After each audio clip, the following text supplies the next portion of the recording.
Hiya, Barbie. Hi, Ken. You want to go do a podcast? Sure. Jump in.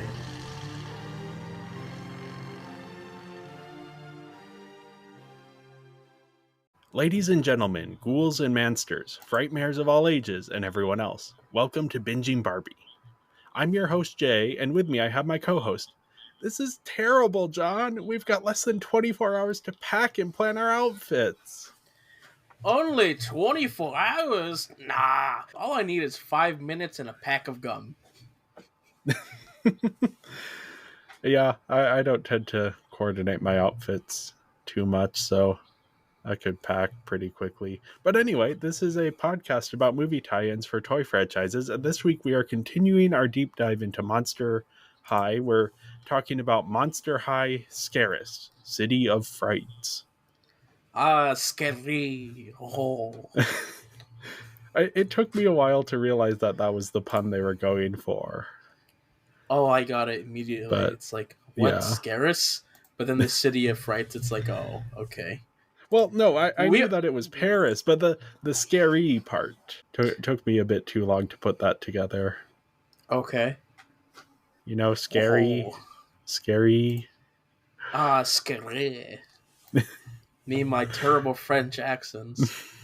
Yeah. Oh, I should have translated the intro into French like I've done before. Oh, well. You can imagine we did.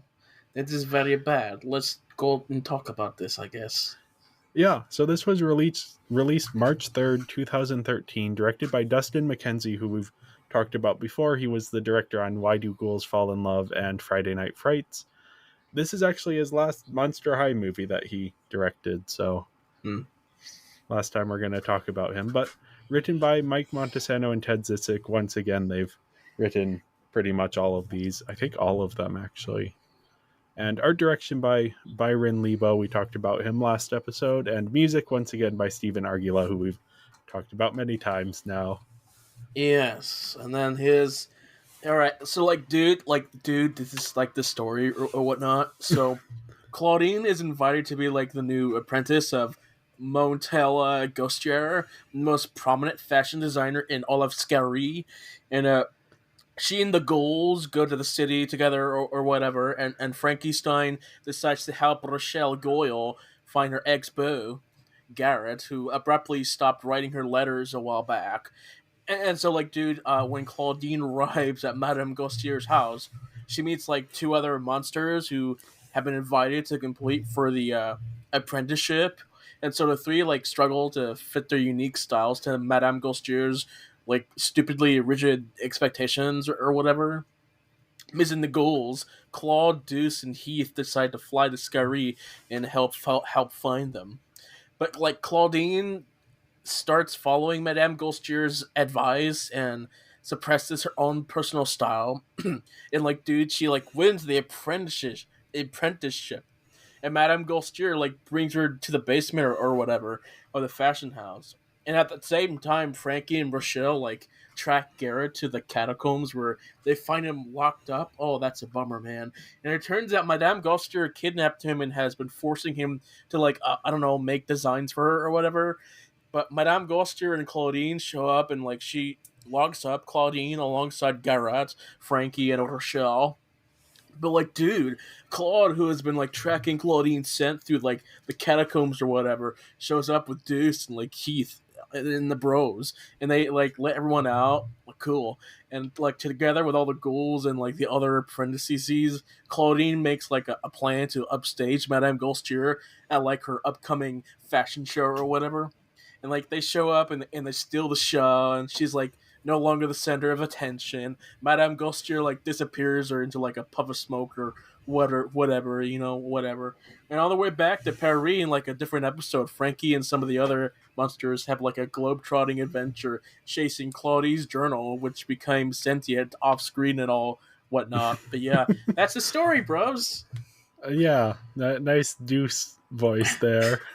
I was gonna do Deuce, but then I was nah, too late. I already started. I can't reset myself. I'm gonna do high pitched. So dude, this is the Deuce voice, bros, guys. Yeah.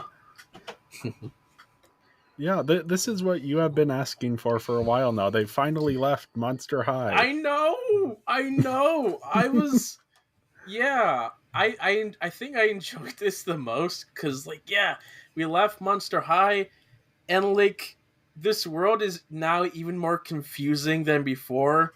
Because like before, we had no idea like where the monsters are, but apparently like humans are like the minor class because they only have like one or two cities. Because like all of the major cities are monster themed, which is weird, really. Yeah. I don't get it, but you know, it's just all monster puns. Like, ooh, scary, Yeah. whatever, ugh, whatever. Yeah, no, this is the leaving the high school opens up a lot of new directions for the plot to go in. We're no longer just dealing with high school stuff. And yeah, this is very reminiscent of Barbie Fashion Fairy Tale. Mm-hmm. Like, they're going to Paris, they're doing fashion design. The villain is trying to steal fashion designs. And Like then then you the got the boyfriend, boyfriends. yeah, Yeah, they end up following the protagonists and ends with this big fashion show. yeah, yeah. What fun stuff. Yeah. But like there's like some funny moments in this. Like I wrote this one down because there's a bit where Jackie Laura can't say the word Louvre, and she's like saying all these different Bouvre. yeah, Because it's Louvre. not the Louvre, it's the Bouvre. Like boo. Oh, yeah. But no, it's just like remember that one time where we were playing a trivia game and I was like hosting it and I was like, "Okay, here's this one question. Where's this one object?" And you reply with the Louvre. And for me back then I didn't know what the Louvre was, but I was like, "No, it's actually the Louvre." Yep. Yeah. French words are they add extra letters that don't need to be there. Sure. Yeah. But yeah, this is sort of divided into 5 different plot lines that are kind of all running concurrently. Obviously, the main one is Claudine and Madame Ghostier, um, who, yeah, this is sort of the backbone of the story. It's all about Claudine learning the lesson of, oh, she needs to be true to herself. We've heard that lesson how many times in this podcast? And then, yeah, we have this side plot of Frankie and Rochelle trying to track Garrot. And it's actually, I had fun with this because we get to kind of see a little bit more of Scaris Yeah. riding around on the little scooter, Ghoulia's little scooter. Mm-hmm. And then eventually ties back into the plot, the main plot, in a way that I was a little bit surprised by, actually. I mean, it didn't take me too long to figure out that, oh, Garrot disappeared. Oh, it must be Madame Ghostier has him trapped in the basement. But, you know, it Yeah. wasn't what I was expecting at first, because usually we haven't been getting those subplots tying back into the main plot. So that was just kind of fun. I mean, very Oh basic no. storytelling thing, but Yeah. I got it immediately. Like they showed off Garrett in the shadows in like the opening shot and was like, okay. he is gonna be somewhat important later on. And then like we were introduced to Rochelle, is her name, correct? Yeah, yeah. Rochelle. Like she's talking about that backstory on the plane. I'm like, oh, well, I know where this is going. So cool. Yeah. It took me a little bit longer to piece it together. Not much, but it's just No. always fun when they do that kind of stuff. Mm-hmm. We also have Claude and Deuce may have seen their girlfriends and going to Scaris on their own. That's kind of the comedic relief subplot. They'll cut back to them whenever we need a jolt of comedy for how much these Yeah. men are struggling to exist without the girls there. Yeah, then And we then have there's the other kids, yeah. one of the less consequential ones, but takes up a bit of the time. We have the ghouls exploring Scaris and going to the different sites, and we get to see the Bouvre and the what is it? The Eiffel Terror? Yeah. All of those. And this is once again more comedic in tone. I was surprised there wasn't a bigger payoff with Toralei constantly leaving the group. Like, do we even see her in the last half, or does she just disappear? The only thing that she does is mess up the outfit for Heath again, which Yeah, turns out to be a positive in the end, so that's about it. yeah. But was she like leaving off? Because I thought that she was constantly being with the girls. Maybe. I don't know. Because she pointed it out. It's like I'm surprised you girls have been following me this entire time, and she's kind of secretly happy about that. Okay. I It's must a have small missed that. thing. Yeah. You can imagine just me get entirely tense when Torielai shows up on that plane. Oh, I'm yeah. thinking, Yeah. oh no, oh no, no, not this one, no, anyone but this one.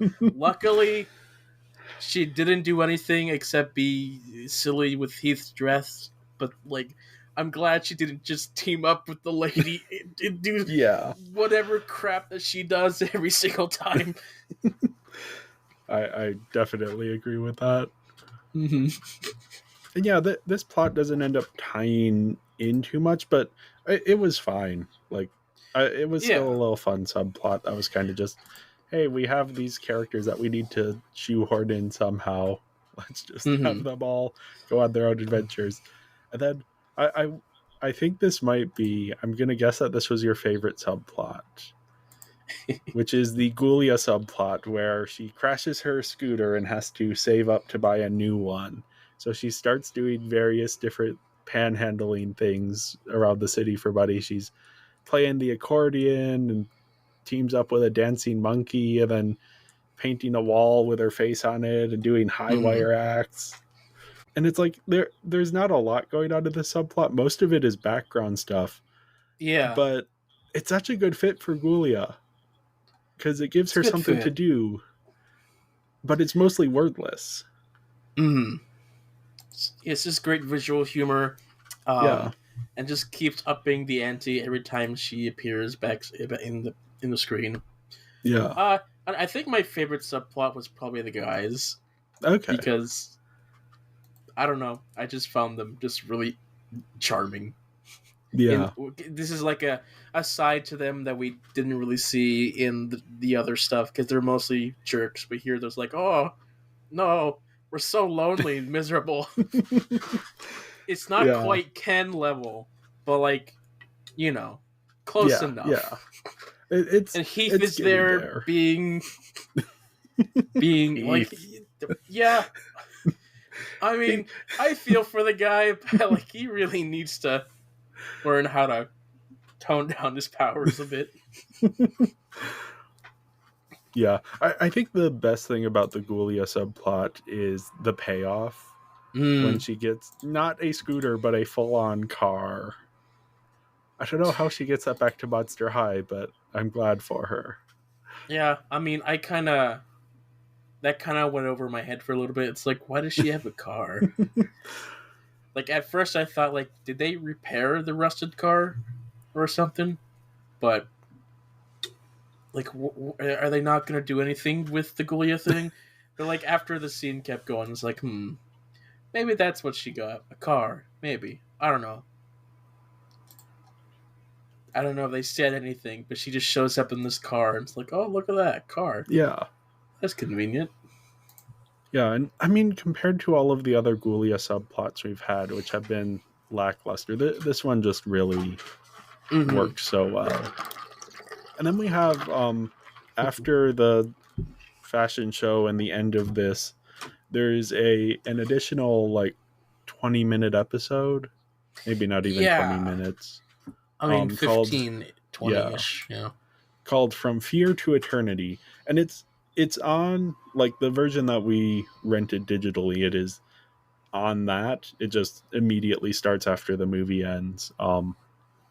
But yeah, it is definitely a separate story that is very closely related. But it's, this globe trotting adventure with tons of locations. We get to see where Abby comes from. That was kind of fun. And I don't know what you thought about this, but I just had tons of fun with it. It was entertaining, but I felt like it took away from the first story. Because Okay. it didn't feel like it was really all too connected. Sure, we had that Frankie narrations like, oh, don't go yet. This is how we Yeah. got home. And it's like, oh, it feels like two different things done at two different times. Claudine's notebook is sentient off screen, and Yeah. it's like, oh, well, I don't really care about this. I don't really care about that whole chasing the book subplot. But like, I did enjoy seeing all the different locations, like the Abbey sections. Of course, Abby's great in every time. But Yeah. like, hey, Yeah. we got to see her little mountain home and see her cousins and whatnot. It was fun. Yeah. They traveled by map. Yeah, yeah. I do. I kind of wish that they just left this special where it ended off because it was Okay. kind of like a good spot to end it. But like, Yeah. yeah, this would have been fine as just like a separate thing on its own, not connected to the DVD. Maybe as a special edition to the DVD. It's like, Yeah. oh, here's a special episode you can get in our extras portion of the disc. Which probably was what it was originally, and then when they did the digital version, they're like, "Oh, we'll add it on and boost the runtime a little typically bit." the digital version they also have it like so far on a different video. Yeah. Yeah, I think just because it's like so short, they just kind of tack it on there. This feels yeah, like it was like a disc release thing. Yeah. I agree that it's not a necessary addition, but I still had fun with it. Yeah, but like it doesn't really connect to the overall themes that we got all too well, Yeah. which is a shame. It just didn't feel necessary, but it's again, it's fun. It's on its own or Yep. whatnot. Yeah. I'm a little disappointed that we didn't really get to see Abby use her powers. Like, Yeah. they're inside this giant fish, and I'm like, well, you have a fire guy and an ice girl. You can use that to choke the thing and get yourself out. But Yep. I guess, what did they do? Did they tickle the monster? Yeah. Yeah. Yeah, well, I guess that's less violent and all, but, you know. Yeah. I just had fun with it. I can't really defend it beyond that. Mhm. But yeah, I mean, this was such a fun little adventure. Yeah, I mean, the basic story that Claudine goes through is again basic, but everything put together just it fits neatly. I like that we're not at Monster High because we've run out of Yeah. material. Hey, guess what? They're learning math at Monster High. At least I got that question answered. That's about it. That's all I needed to know. So Yeah. there you go. Yeah, no, I had fun with this. I gave this a score of 4 out of 5. I think this is the most fun I've had with one of these thus far, even though I've liked a lot of the other ones, but this one just had that fun factor. Yeah, it did. I also give it a 3.5. So it's a good stuff. On to the characters. We have Frankie, who I've been putting first in a lot of these, though she honestly isn't the central character here. That's more Claudine. Yeah. But yeah, I thought she actually got to have a little bit more to do here. She has a more focused goal, which allows her to be an active part in the entirety of the plot, rather than, some of the other movies she would disappear for like the middle 20 minutes. Mm-hmm. Yeah. I love the bit earlier on where she's excited to be on the plane and she almost causes it to crash because of her electricity. Yeah. It's a quick bit, but like it was just hilarious. Yeah. Yeah, she gets to be in the movie throughout rather than popping in and out at the beginning and end. Mm-hmm. And yeah, she's just the same Frankie that we've known for the other movies, but yeah. Yeah. Now, Claudine finally is getting a lot of focus. I don't think we've had this much focus on her yet. Yeah, especially in these separate special films. Yeah. This is her big outing. And like she's the fashion one, I guess, who wants to be the fashion designer. That's cool Yeah. to have her do something. Yeah. She has an arc about embracing what makes her unique, which is we've I seen mean, this before in so many of the yeah, Barbie movies. of course. It's not new, but it's something. Yeah, it works. It works. Yeah. And I do Especially with this like her. fashion centered storyline. Yeah, it Yeah, works. yeah. And I like her connection with the other apprentices. Mm. That we have the two other apprentices. Let me find their names. Um Skelita and the other one. yeah. Scalita is Yeah. just really, really well designed. Oh yeah, I love that design. Ginnifier. Yeah. I think they call her Jin. Mm-hmm. But yeah, just the way that they are friendly to each other, and then when Claudine starts doing better and starts throwing out her old designs, they're like, "Hey, what are you doing? Why are you doing that?" Mm-hmm. I don't know that it makes sense for specifically Jin for her character since she's more ambitious to not also be throwing out her designs. But yeah, no, it's an interesting connection that they have that makes that Mm-hmm. plot, even though it's one we've seen many times before. There is a little bit there. Yeah. Like they're very cool looking, and it's like, Yeah, oh yeah, that makes a lot of sense for them to be part of the fashion world. Look at them. yeah, You got that skeleton and the dragon thing. yeah, yeah, and this is just I find it so funny that Claudine, the design that gets her chosen, she just designed the dress that Madame Gautier was already I wearing. know.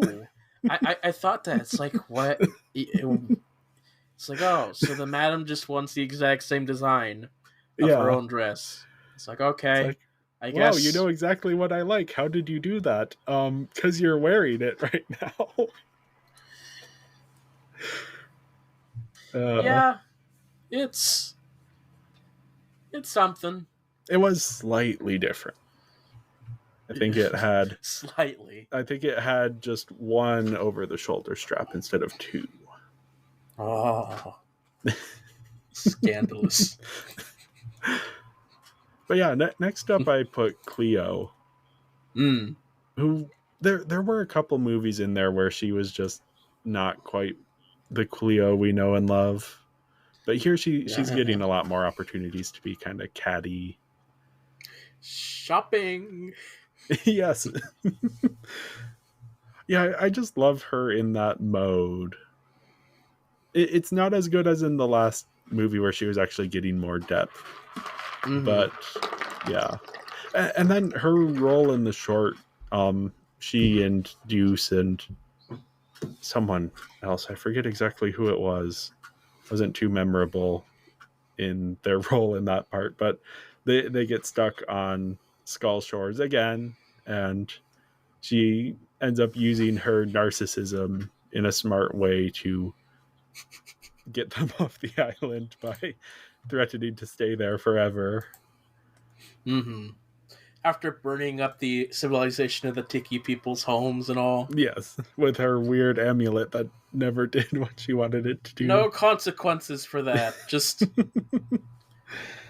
I didn't learn my lesson. I'm not gonna help Yep. them rebuild. I'm just gonna whatever. You know, It's Cleo. She'll it's send Cleo. her servants We didn't to. need to spend more time with them in prison. Just No, gotta move the plot along. yeah. Now I put Draculaura and Laguna together because they kind of have the least of the main cast to do. Mm-hmm. Mm-hmm. But as we've said before, that's fine. We have so many characters that sometimes people are going to be a little sidelined. Yeah. I Not even mean, at least sidelined. they What's it? checked up on Yeah, them with like pictures of them having fun at whatever. And yeah, that's really all we needed to see of them. It's just let us remind us that they're there, they're having fun, Is instead of is just it? not giving us any reason about why they're not there. Yeah. Yeah. Isn't it in sports like you have players on the bench or something? Yeah.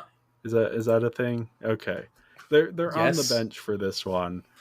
I do hope we get to see Laguna rotate in at some point though, because she's been on the bench quite a lot recently. True. I mean, I'm pretty sure there's a film coming up, correct? Yeah, I think there is one that's like the Great Scarier Reef. That's a little Mm. ways away. Yeah, but that's something, I That guess. yeah, that hopefully by that point she has more to do. And yeah, that's sort of rounding out the last of our typical cast. We have Gulia, who once again I just loved her subplot. Mm-hmm. Yeah. And yeah, that No. each time she's kind of they cut back to her and she's showing off a different talent, and yeah, just fun to see her Just that finally get. extra bit of levity to just Yeah, come back to when you need to cut away from the drama of Claudine and her art and such. yeah, and yeah, Abby is also just so much fun as always. Mm-hmm. As always, like, what can you do? Yeah, she doesn't get as much to do as in the last movie, but she still has a lot to do here. Mm-hmm. It Um, seems like the writers, the only thing they know what to have Abby say is just have everything that she says related to Yaks. Like, yes, Yaks, Yaks this, Yaks that. Oh, which I like. I like Yaks. Yaks look kind of cool. sure. Yeah. I like that she listens to the Yak Band, and she tried to take her yak on the plane and then decided not to. Hmm. I also think her relationship with Heath I find interesting now that they've had that sort of flirtationship in the last movie, and now they've moved beyond it, but they still kind of there's still a little bit of something there, and I like Sure. that sort of like they aren't in a relationship anymore, but they're still friendly. I like that they've gotten to that point. I find that an interesting point for them to be at. Hmm. Like they're almost exes, but they aren't unfriendly exes. Sure. Yeah. I guess. Yeah, I think that makes more sense than them being in a relationship. Is them having tried to be in a relationship and be like, oh no, this doesn't work. I mean, we didn't really see any of that, but sure. Yeah, Let's assume that. I'm glad we didn't see any of that. I should Hmm. say, like that would have been just not interesting. Or it could have been. I mean, they could have done some fun with that. Yeah, yeah, I guess the fire and ice thing, but they're just. I don't think I wouldn't find it particularly compelling because I don't see them staying together long term. Sure. But yeah, anyway, we also have a more recent addition to this cast. We have Rochelle Goyle. Yeah, I didn't think that we would get a lot of focus of her after her lackluster appearance in the skater thing. Yeah, yeah, we get a lot of backstory here, Mm-hmm. and her relationship with Garrett is very sweet. Kind of their connection, and he didn't stop writing to her. He couldn't write to her because he was trapped away. It's kind of I also nice. found it kind of like, oh, it's a bit anticlimactic. We spent all this time trying to get them together, and she's like, oh yeah, by the way, I'm going back to Monster High because we're leaving you now. So Yeah, he it's should like, have oh, gone to okay. Monster High. I mean, everyone else decided to just Yeah. go. It's like, oh, Monster High sounds really cool. We should be exchange students now. It's like, It's oh, like it's like they're recruiters for Monster High. Everywhere they go, they pick up new students. but Because they why did that though? when they went to Skull Shores as well. Yeah. Hmm. Yeah, then we have the boys, Claude, Deuce, and Heath. Yeah, no, they were a lot of fun, but Yeah. No, they're completely helpless without the ghouls around and don't know what to do with themselves. That's just kind of funny to me.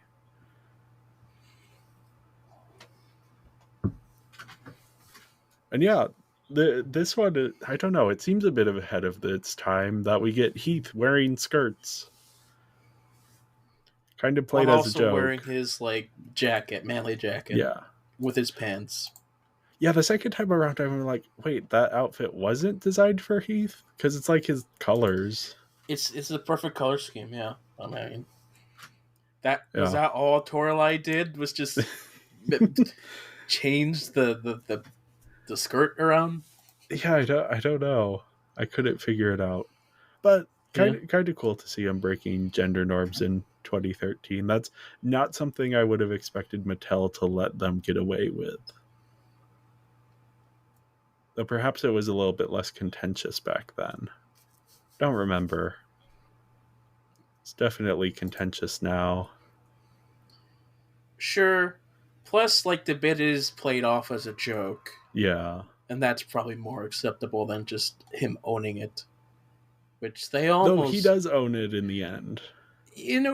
but like they allow him to goof and fall and Yeah. be goofy. So it's like, ah, okay, well, there you go. But yeah, I mean, the Monster High take has always been sort of like express yourself. So yeah. I wasn't really a big fan of the designs of the dresses. It's like, oh, that's like fashion, I guess. Yeah. The first one I think was not great. The second one looked better.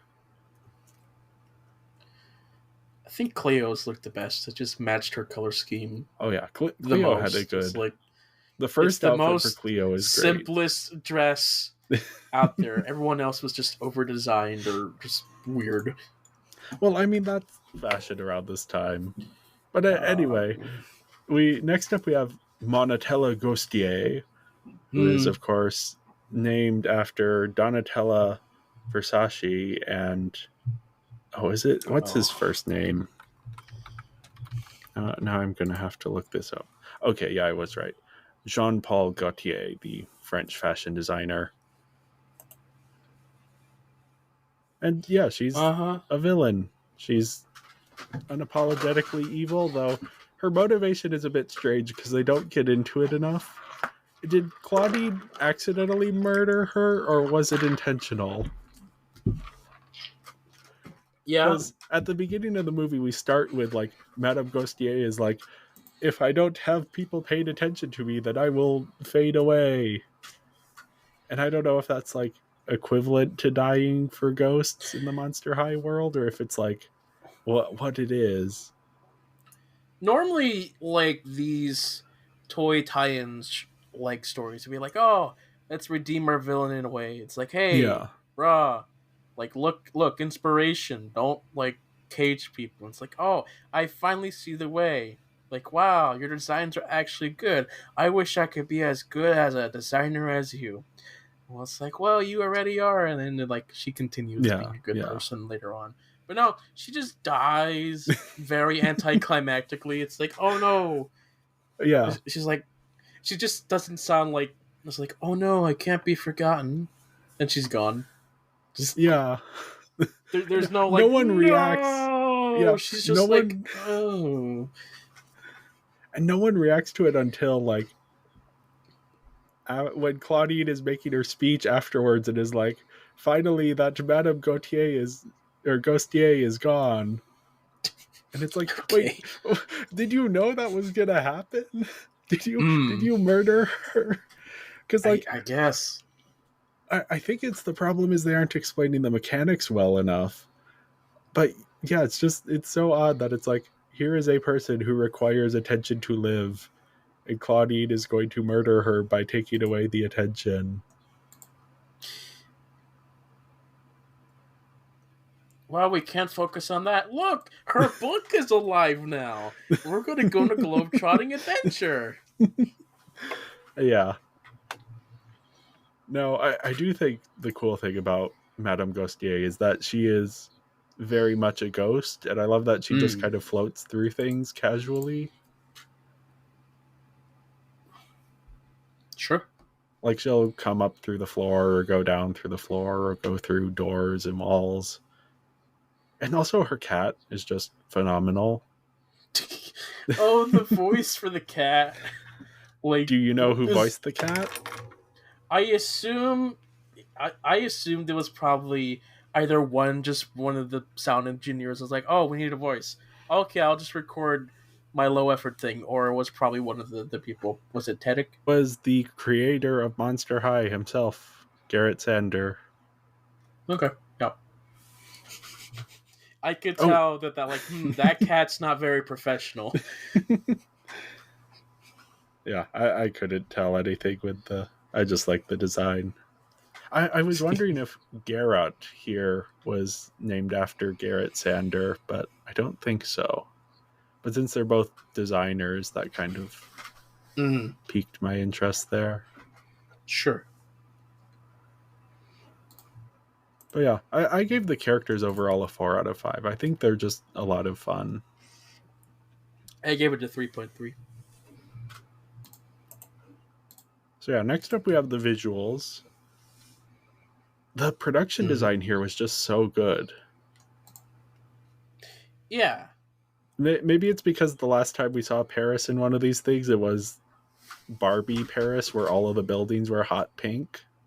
Mm-hmm.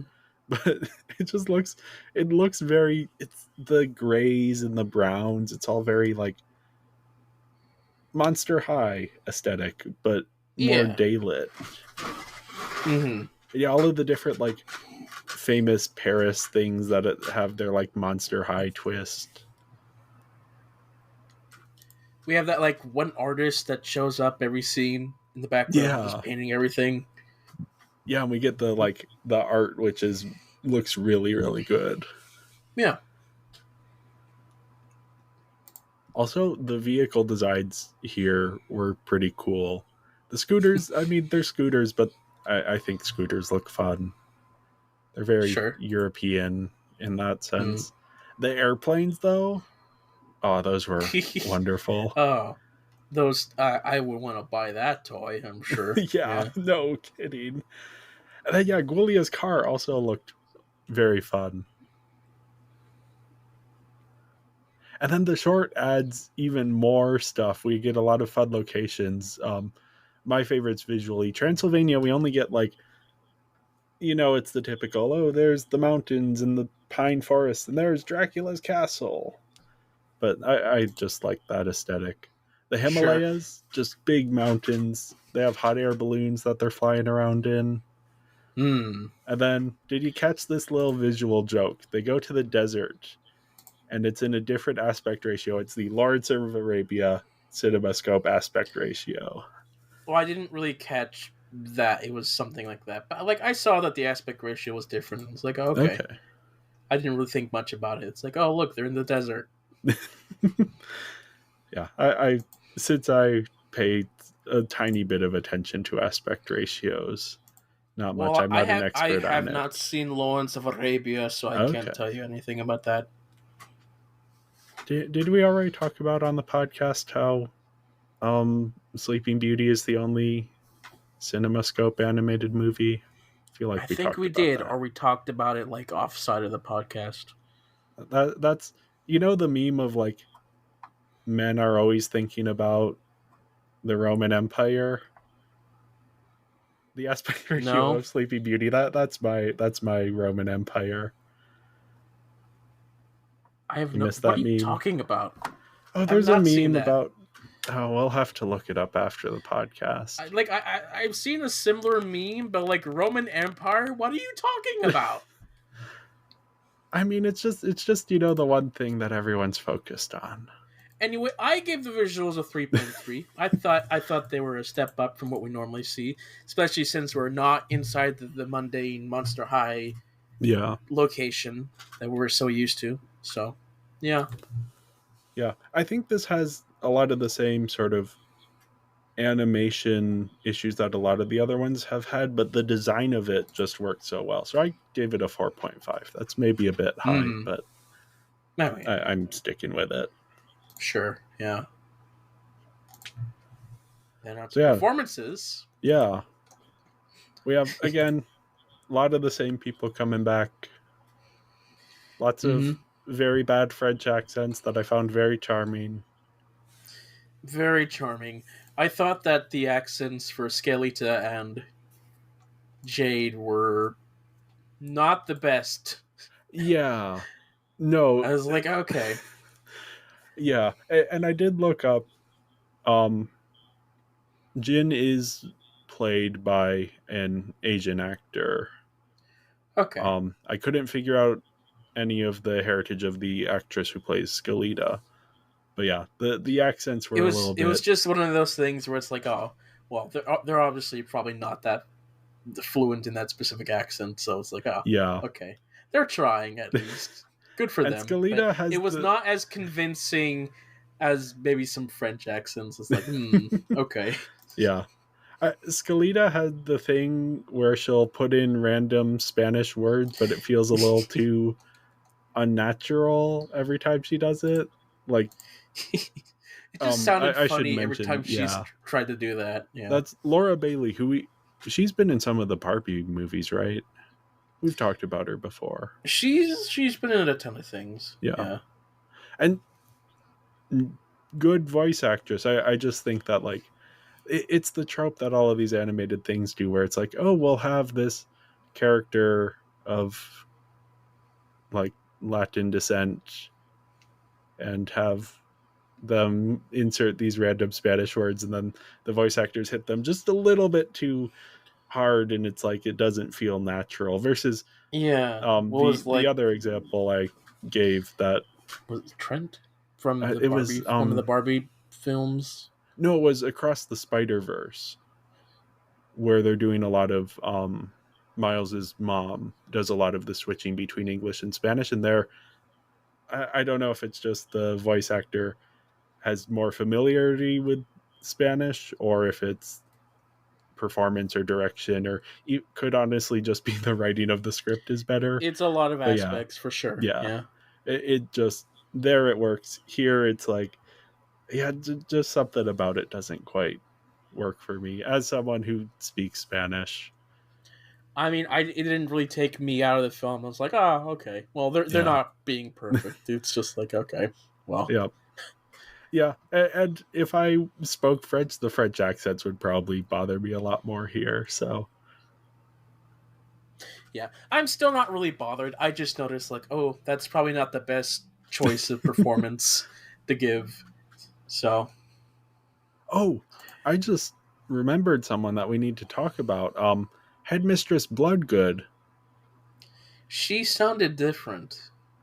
Here she's being played by Laura Bailey. Hmm. I don't remember if that's who's been playing her before, but last movie you were complaining about how she was the typical principal character of the Authority. No, you can't do that.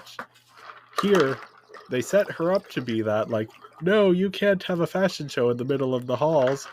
And no, she's like, she flips it around. She's like, actually, I love the fashion show, and now you're going to Paris. So I thought that was nice that they're getting back to that characterization of her. Just wanted to Okay. mention that since that's something we brought up last episode. Yeah. I assume that was probably just a one-off thing they Yeah. did for this film specifically. For that film specifically. Yeah, hopefully. But yeah, I gave the performances a 4 out of 5. Yep. 3.5 as usual. Yeah, last up we have the sound. Once again, a lot of repeating songs. Though it didn't bother me as much here. I was more invested in the story, so the music wasn't as. The Mission Impossible theme shows up once again. Yes, it it shows up does. during the scooter chase scene, which I found kind of funny. Have you seen all of the Mission Impossible movies? Except for the latest one. Okay. So you've seen Fallout, the one with the big I Paris have chase seen scene. Fallout, yes.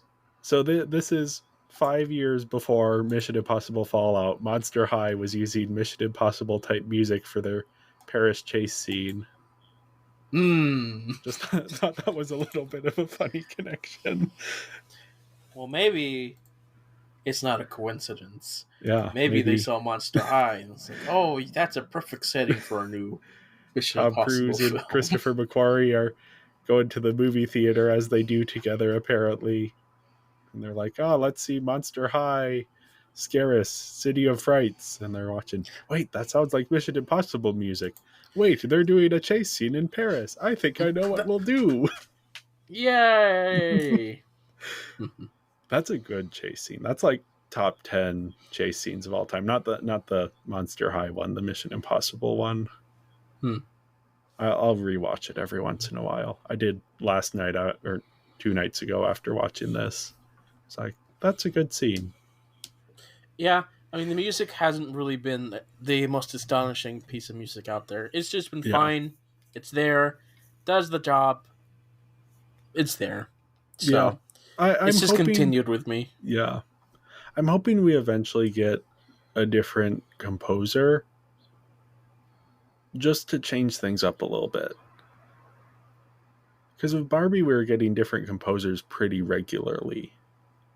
Here we've had Steven Argula doing the music for everything Monster High, even the TV show he does a lot of the music for. So yeah, I'm just kind of like, I want new songs. We're how many movies in and we're still hearing the same tracks? Yeah. It just seems like music is probably not their priority for this, so he's probably not getting the time to really get all the music together. It's like, okay, well, I'll just reuse this track then. Yeah, they seem to be treating it kind of like a TV show where they're just, here's our theme for when things are a little bit scary. Like using the Mission Impossible theme for the chase. That's just like, oh, we need some adventure music. Well, we have this Mission Impossible music. Let's just do that instead.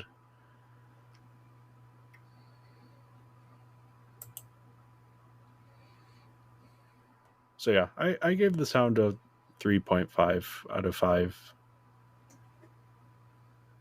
Yeah, and I still continue to give it a 3. So that's something. Which leaves me with a score of a 16.6, which is a 66.40% or a 3.325 star rating. Yeah. I have a 20 out of 25, which is an 80% or a 4 out of 5 5-star rating. Yeah, I don't know. I think I might be inflating my score a bit here, but it's just nice to have one of these be a lot of fun. And it feels like we've had the same writers on a lot of these, Mike Montesano and Steve Zissek.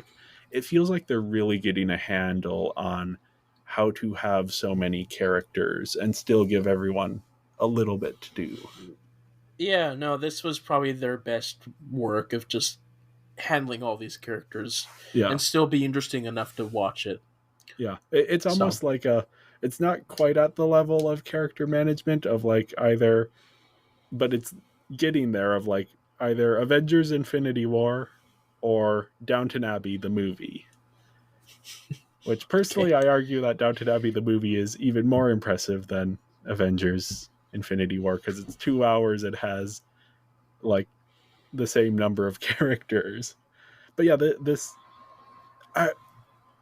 you have these characters that we understand who they are, what archetypes they fit into. So now they're able to just like, Draculaura has 7 lines throughout the movie and doesn't really show up all that much, but you still understand when she shows up who she is and what her purpose in the story is. Yeah. So yeah, I had a lot of fun with this. I'm hoping that a lot of these upcoming ones are going to be more along the lines of this. Because it felt like for a bit we were getting into a bit of a rut with the last few. Yeah. So hopefully things will get as just a consistent good quality from here on out. We'll have to see. But yeah, thank you everyone for listening. Make sure to follow us on social media. We are Binging Barbie Podcast on Instagram and Tumblr, Binging Barbie on Twitter and Serialized, and Binging Barbie, a Barbie movie podcast on Letterboxd. And if you enjoyed this episode, make sure to leave a 5-star review.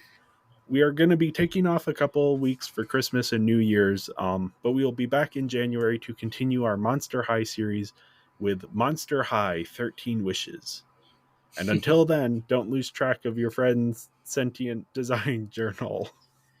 Please don't. You don't need to travel the world. Bye, Barbie. Bye, Barbie.